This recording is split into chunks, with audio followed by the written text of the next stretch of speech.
Cassie here. Welcome back to my channel, and today I'm going to be doing a very quick tip regarding the concept of showing versus telling. Now, this is a video I've been kind of hesitant to do because I feel like it's a concept that goes around so much within the AuthorTube community that most people have probably already heard of this advice. But I know that I have a lot of viewers who are very new to writing, or even some viewers who aren't necessarily writers, but they just watch my stuff because they like me. You know, friends and family and stuff like that. So I thought it would be cool to talk about one of the very core concepts, and in my opinion, probably the best piece of writing advice I could ever give to a newbie writer. So basically, in most situations, showing is always going to be better than telling. I just said always. I just said in most situations it's always gonna be better. That doesn't make sense. It's most of the time gonna be better. There are certain situations in which telling is more appropriate, and we will talk about that a little later. But first, I will explain to you what I even mean by showing and telling. So basically, an example of telling would be to say he was nervous, whereas an example of showing would be to say his heart raced faster and his palms began to sweat. If you say that someone's heart is racing and their palms are sweating, you know that that means that they're nervous, but it's more emotionally impactful than just saying this person was nervous. It gets you to really consciously think about how they feel in that moment, what being nervous means and what that would make someone feel. Jenna Moreci always says to get inside your body, and I completely agree with that. Whenever you are struggling with how to express how someone's feeling, get inside the body. Think about the senses, the smell, taste, feeling, hearing, seeing. This applies to emotions people might be feeling. Instead of just saying he was nervous or he was scared, explain how your heart is racing and your blood is pumping and your, hands are tingling, or your fight or flight instincts are kicking in. But don't just say your fight or flight instincts are kicking in. Explain what that means and how that feels.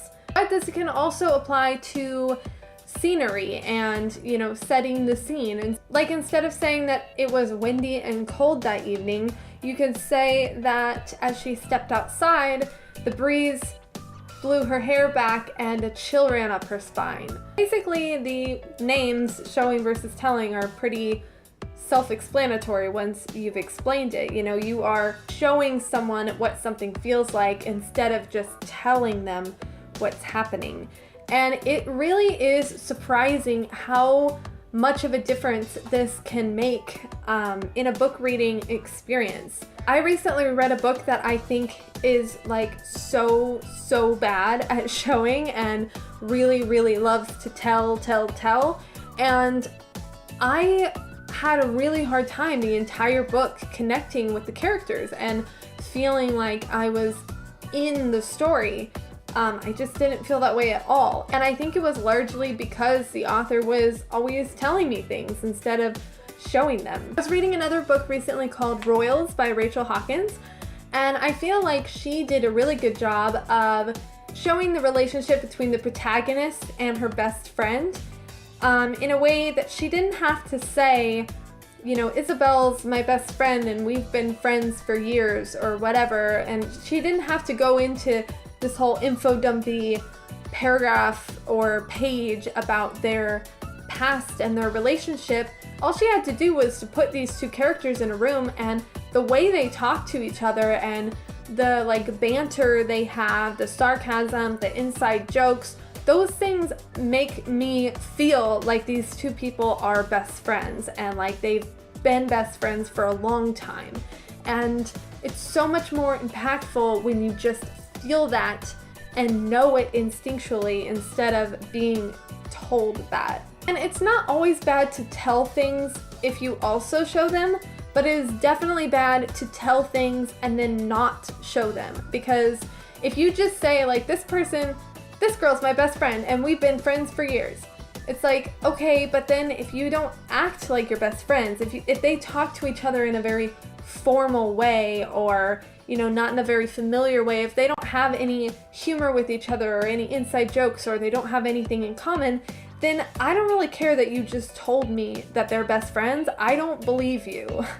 But that being said, I do think that while most of the time showing is absolutely the way to go, especially in the really big emotional moments, I do think there are times when telling can be appropriate. I watched a video, I think it was also by Jenna Morassi, because she's awesome and she does everything well, about this topic, and she mentioned something very appropriate, which isn't something I really write a lot in my genre, so I hadn't really thought about it.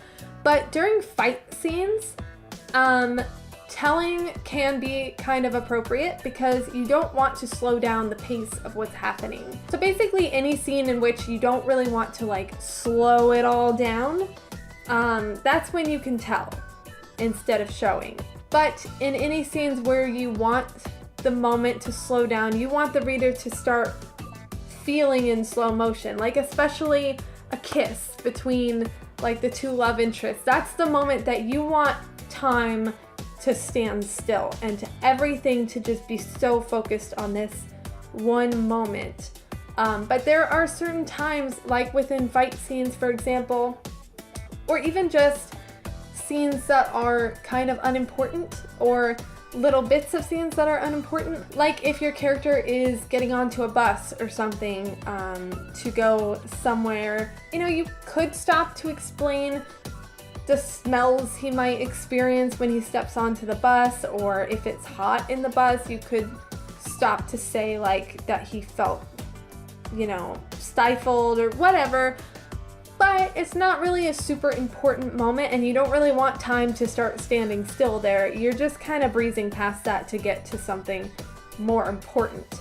And sometimes you can throw in like one or two lines that's kind of showy but doesn't really slow things down very much, but you don't always want to get like super into all the feelings and all the senses of what someone feels when they're getting onto a bus if the bus is only going to be in the scene for like 2 seconds. So yeah, that is a very short description of showing versus telling and what that means. I would encourage you all, if you are new to writing, to look into more videos on this tip and just keep it in mind as you're writing and as you're editing to make your story more emotionally impactful, give it a little extra oomph. I hope you enjoyed this video. If you did, hit the like button, and if you want to see more tips like this from me in the future, subscribe below.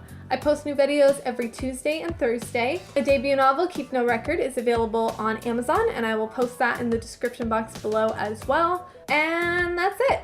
I'll see y'all next time, and have a great day. Bye!